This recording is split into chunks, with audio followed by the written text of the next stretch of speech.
First question देखते हैं। First question में कहा गया law of conservation of mass was put forward by. तो law of conservation of mass किसने दिया है?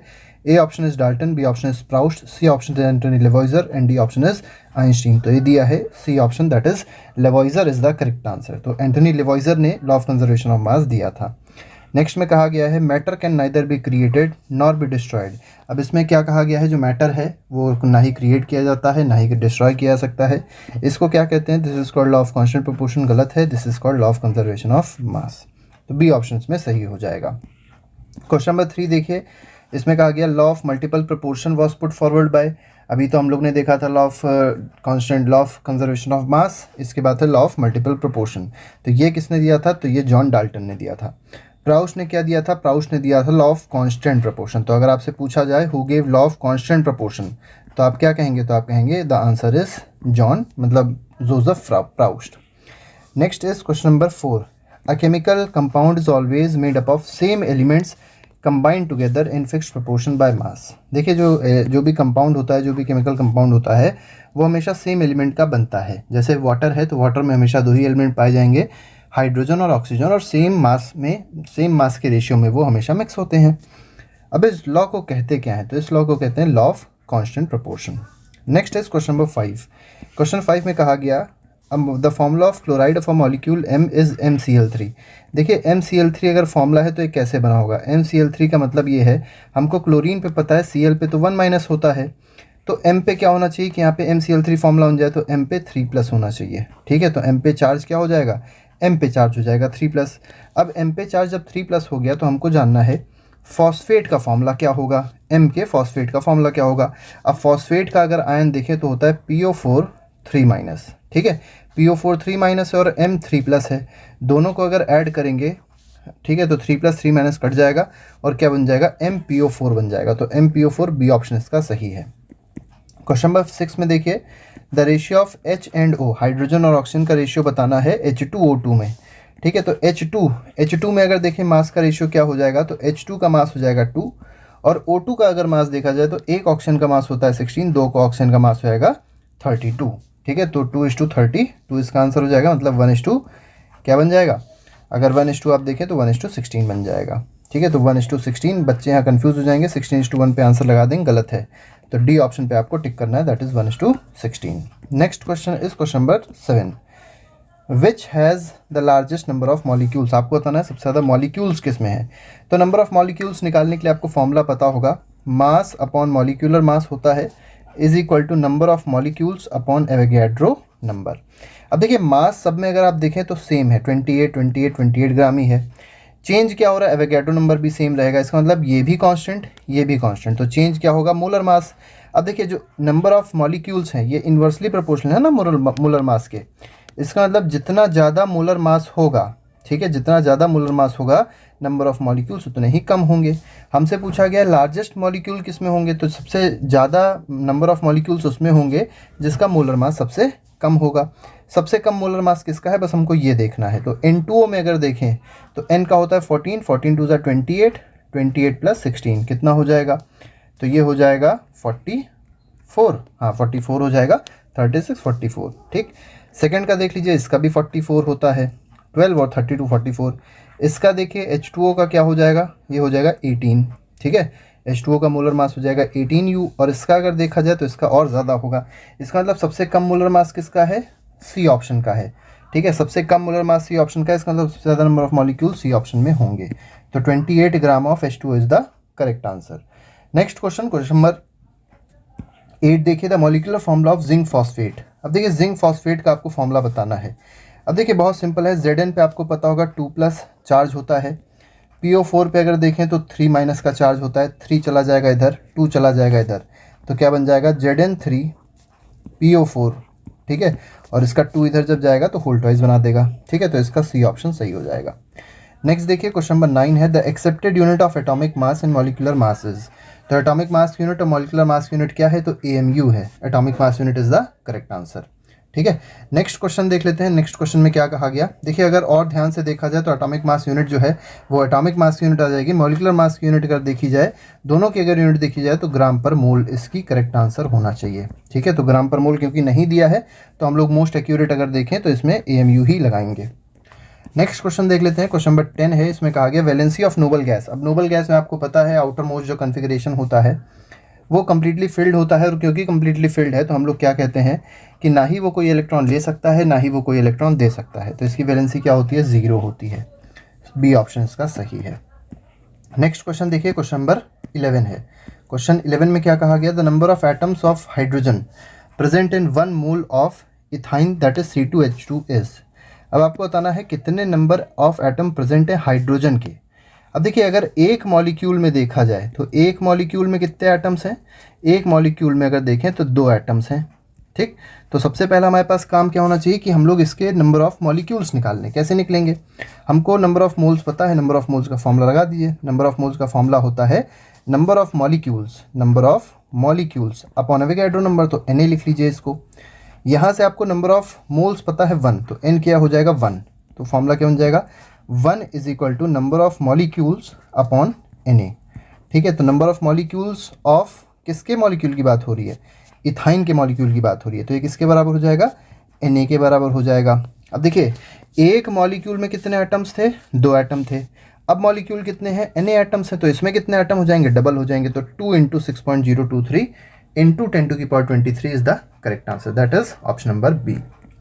नेक्स्ट क्वेश्चन में कहा गया the law of definite proportion. तो देखिए लॉ ऑफ डेफिनेट प्रोपोर्शन उसको बोलें या लॉ ऑफ कांस्टेंट प्रोपोर्शन बोलें, ये किसने दिया है, तो जोसेफ प्राउस्ट ने दिया है।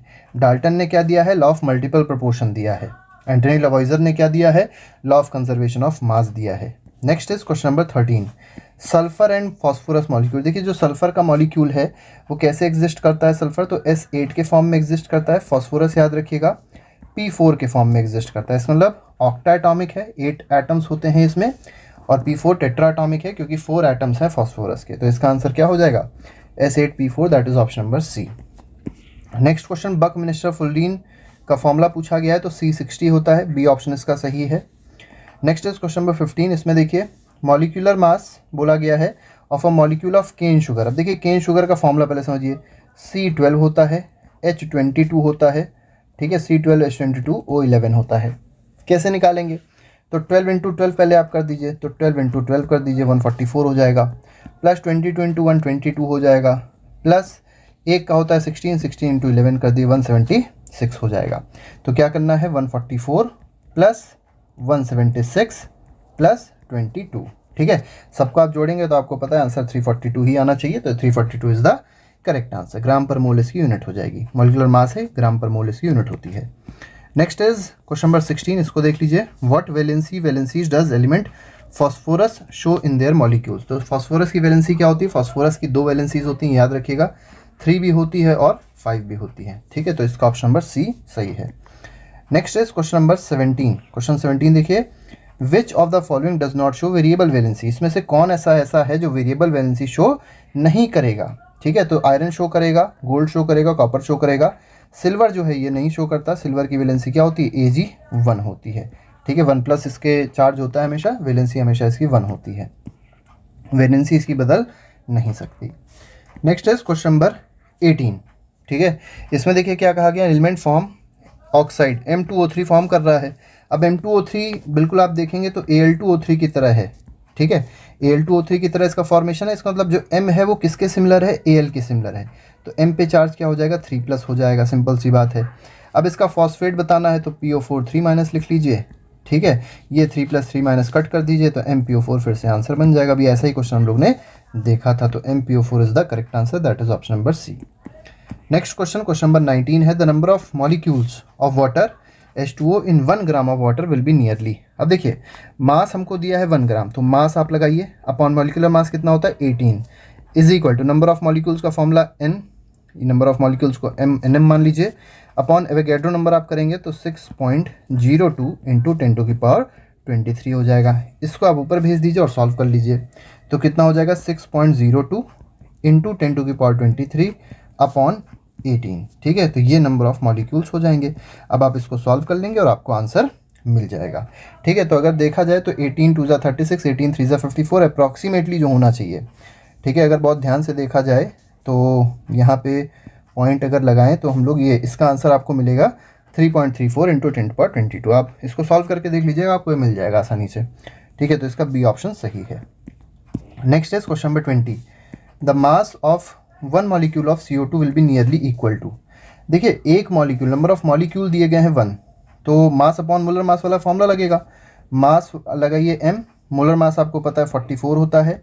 नंबर ऑफ मॉलिक्यूल्स दिए गए हैं 1, एवोगैड्रो नंबर आपको पता है 6.02 इंटू 10^23 होता है। आप इसको ऊपर भेज दीजिए और फॉर्मूला लगा के आप सॉल्व कर सकते हैं। क्या आ जाएगा 44/6.02 इंटू 10^23।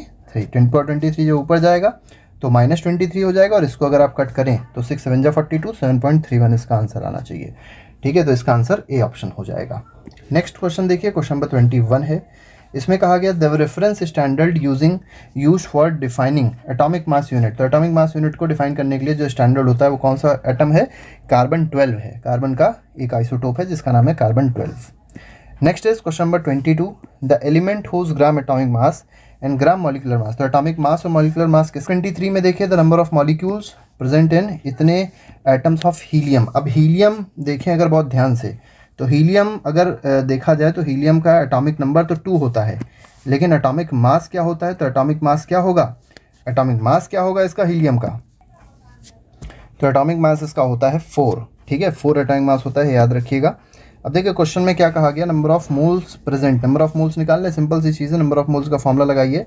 नंबर ऑफ एटम्स दिए गए हैं आपको 6.023 इंटू 10^24। ठीक है, अपॉन एवोगैड्रो नंबर करेंगे। एवोगैड्रो नंबर क्या होता है? 6.023 इंटू 10^23 होता है। ठीक है, ये दोनों कट हो जाएंगे, ये कट होगा 10^1 हो जाएगा। इसका मतलब आंसर क्या बन जाएगा? 10 बन जाएगा। तो इसका 10 मोल्स सही है। Next question is question number 24। The number of moles of carbon dioxide present in 44 gram of carbon dioxide. Number of moles निकालने, फिर से फॉर्मूला लगा लीजिए। क्या? मास अपॉन मोलर मास। मास कितना दिया है? 44 दिया गया है। मोलर मास कितना दिया गया है? मोलर मास भी इसका 44 होता है। आप सॉल्व कर सकते हैं, आंसर क्या आ जाएगा? 1 आ जाएगा। तो 1 is the correct answer. Next is question number 25। What is the formula of carbon tetrachloride. अब कार्बन का फॉर्मूला होता है C, टेट्रा बोला गया मतलब 4, किसका 4 है? क्लोराइड का 4 है, तो CCl4 is the correct answer. तो इसमें डी ऑप्शन सही है। Next is question number 26।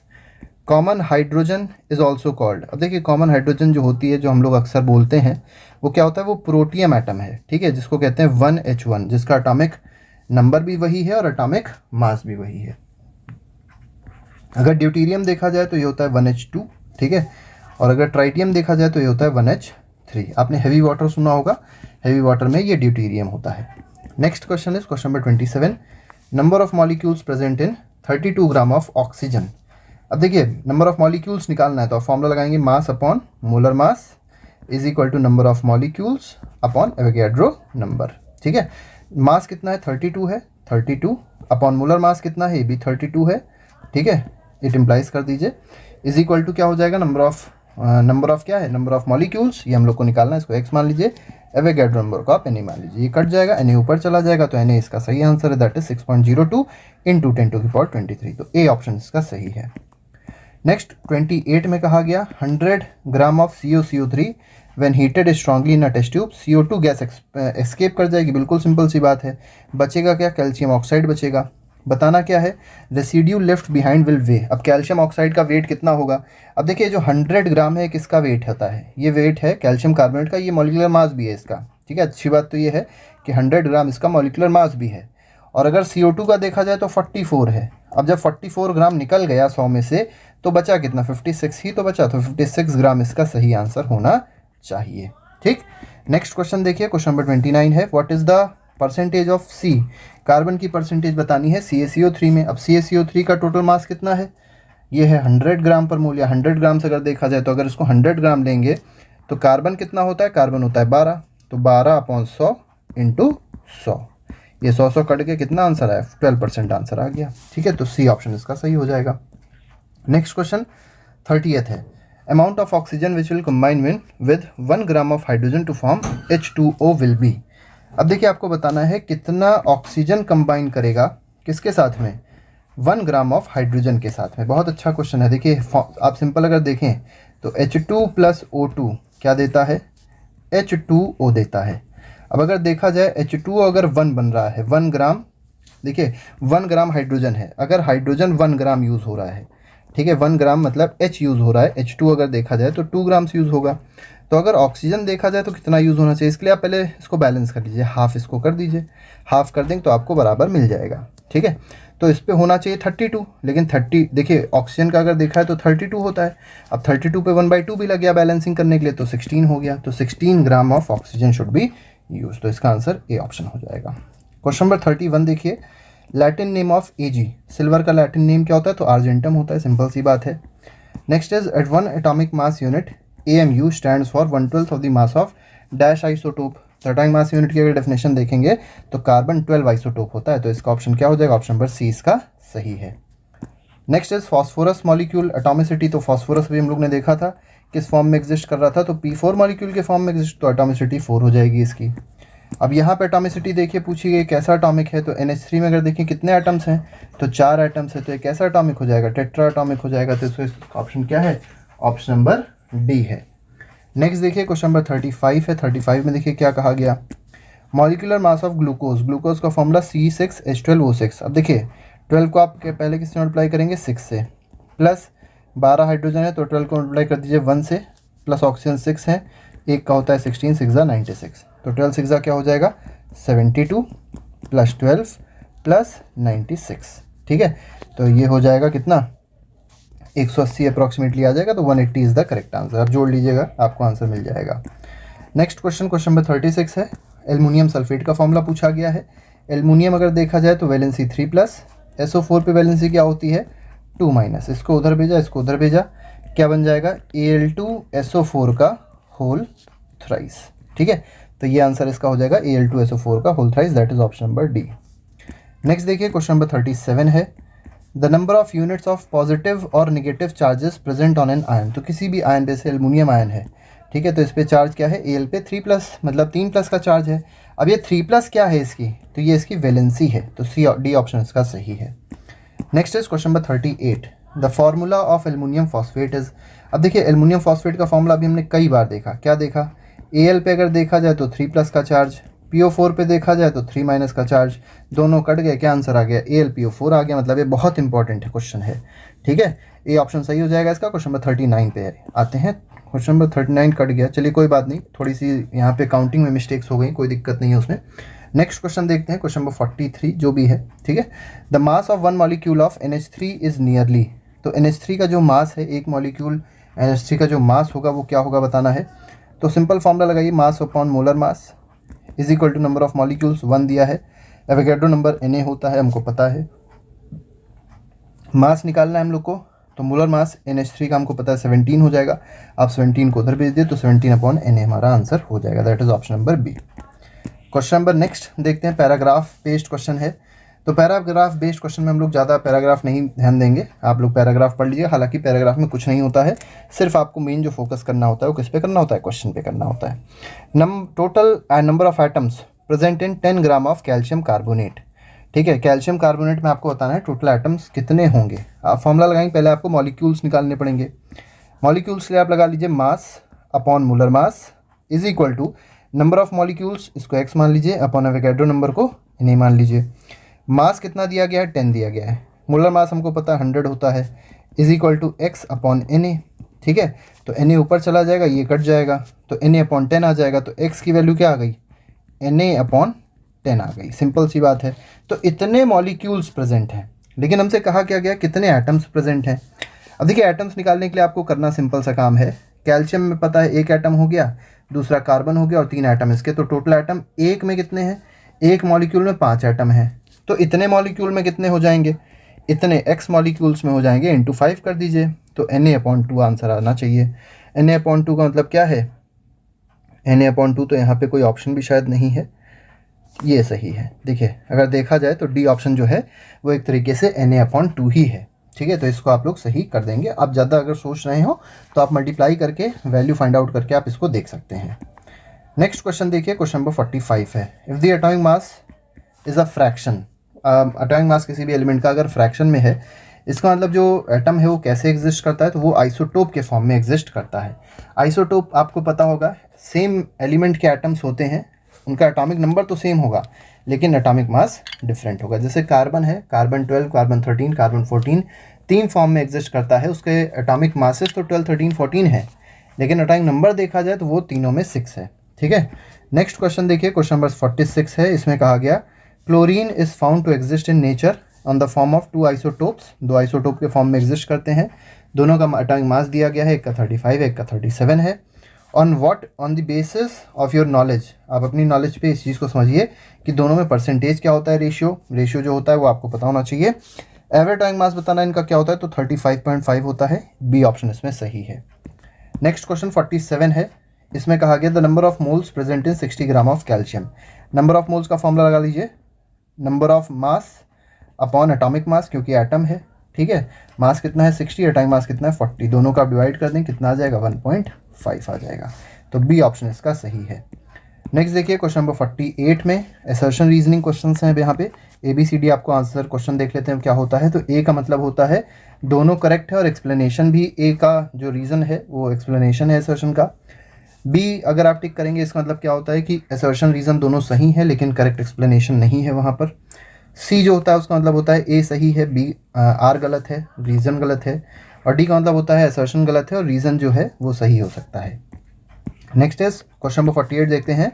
इसमें कहा गया असर्शन है in a chemical substance the elements are always present in definite proportion by mass. बिल्कुल सही बात है। नेक्स्ट कहा गया atoms of different element have different masses as well as chemical properties. देखिए जो एटम्स होंगे डिफरेंट एलिमेंट के, अलग अलग एलिमेंट के जो एटम्स होंगे, जैसे कार्बन है अलग, हाइड्रोजन है अलग, दोनों की जो प्रॉपर्टीज होती हैं, जो मासेस होंगे वो भी क्या होंगे, अलग अलग होंगे। तो दोनों बातें तो सही हैं लेकिन इसका मतलब ये नहीं है कि ये इसका रीज़न भी सही है। तो इसमें बी ऑप्शन आप टिक लगाएंगे। Next is question number 49। It is necessary to balance a chemical equation. बिल्कुल सही है। रीजन में दिया गया balancing a chemical equation satisfy law of conservation of mass. ये भी बात बिल्कुल सही है और रीजन जो है वो करेक्ट एक्सप्लेनेशन है असर्शन का। तो इसमें ऑप्शन नंबर ए टिक लगेगा। क्वेश्चन नंबर 50 देखिए।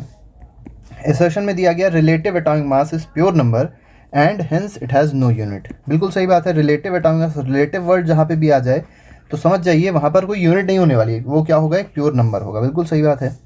इसमें दिया क्या गया, relative atomic mass indicates the number of times one atom of an element is lighter than 1/12 of carbon 12 atom. ये बात भी बिल्कुल सही है। तो ये जो दोनों ऑप्शंस हैं ये क्या हो जाएंगे, सही हो जाएंगे। और इसका जो रेशियो है, मतलब जो इसका ऑप्शन है वो भी सही है। तो इसमें ए ऑप्शन फिर से टिक लग जाएगा। 51 देखिए। In most of the elements atoms are not always not able to exist independently. ज़्यादातर एलिमेंट में जो एटम्स होते हैं वो इंडिपेंडेंटली एग्जिस्ट नहीं करते क्योंकि वो किसी ना किसी से रिएक्ट कर जाते हैं। ये ऑप्शन सही है। नेक्स्ट कहा गया atom combine to form molecules और ions that aggregate in large numbers. ये बात बिल्कुल सही है और ये करेक्ट रीजन भी है। इसमें भी ऑप्शन ए सही हो जाएगा। 52 देखिए। असर्शन दिया गया atoms of inert gas element can exist independently and are mono atomic in nature. ठीक है, बिल्कुल सही बात है। इंडिपेंडेंटली एग्जिस्ट करते हैं किसमें, जब वो इनर्ट गैस एलिमेंट्स होते हैं। बिल्कुल सही बात है। क्यों, atoms of inert gas elements have stable electronic configuration. बिल्कुल सही बात। तो रीजन भी सही है, असर्शन भी सही है। तो इसमें फिर से ए ऑप्शन टिक कर देंगे। अब ट्रू फॉल्स बताना है। तो पहला दिया गया law of conservation of mass is not applicable if the reaction leads to precipitation और इवोल्यूशन ऑफ गैस। फॉल्स है ये, क्योंकि एप्लीकेबल सभी रिएक्शंस में ये होता है। ठीक है। Next law of different proportion is applicable only if 2 elements combine to form 1 compound. तो सिर्फ 2 एलिमेंट में थोड़ी ना ये लगता है, तो सारे जितने भी एलिमेंट्स होंगे किसी कंपाउंड में सब में फॉलो होगा लॉ ऑफ डेफिनेट प्रोपोर्शन। तो ये भी फॉल्स है। ठीक है। नेक्स्ट देखिए 55 में क्या कहा गया, atoms of different element have different mass numbers. देखिए जब डिफरेंट एलिमेंट होंगे तो उनका मास नंबर भी डिफरेंट होगा, बिल्कुल बेसिक सी बात है। लेकिन कुछ में सेम हो सकते हैं, उनको आइसोबार्स कहते हैं। ठीक है, मास नंबर कुछ में सेम हो सकते हैं। ठीक है, लेकिन उसकी बात यहाँ नहीं हो रही, यहाँ पे ज़्यादातर की बात हो रही है। तो atoms of different elements have different mass numbers, तो ये ज़्यादातर केसेस में ट्रू ही रहेगा। Next is iron and copper shows variable valencies. बिल्कुल सही बात है। दोनों की वैलेंसी आयरन में अगर देखें 2+ भी वैलेंसी हो सकती है, 3+ भी हो सकती है। कॉपर में देखा जाए तो 1+ भी हो सकती है और 2+ भी हो सकती है। ठीक है। Next is question number 57। इसमें कहा गया molecular mass is the mass of 1 molecule of a compound. तो मॉलिक्यूलर मास क्या एक मॉलिक्यूल कंपाउंड का मास होता है? नहीं, molecular mass is the mass of 1 mole of compound होना चाहिए, तो ये भी क्या हो जाएगा, फॉल्स हो जाएगा। तो 1 मोल का जो मास होता है उसको क्या कहते हैं, मॉलिकुलर मास कहते हैं। Next is change in physical state can be brought about when energy is either given or taken out from the system. ठीक है, तो ये बात सही है, फिजिकल स्टेट में चेंज करने के लिए या तो हमको एनर्जी देनी पड़ेगी या तो एनर्जी निकालनी पड़ेगी, तो ये ऑप्शन ट्रू हो जाएगा। ठीक है, नेक्स्ट देखिए, नेक्स्ट में क्या है, commercial name of compound sodium bicarbonate. तो सोडियम बाइकार्बोनेट का मतलब क्या होता है, बेकिंग सोडा होता है, फॉर्मूला इसका होता है NaHCO3। ठीक है, वॉशिंग सोडा अगर देखेंगे तो वॉशिंग सोडा क्या होता है, Na2CO3.10H2O, ये हो जाएगा। नेक्स्ट इज क्वेश्चन नंबर 60, इसमें कहा गया the number of particles in 46 gram of sodium atom is इतना। अब देखिए हमको सीधे नंबर ऑफ पार्टिकल्स निकालना है, मतलब नंबर ऑफ एटम्स निकालने हैं।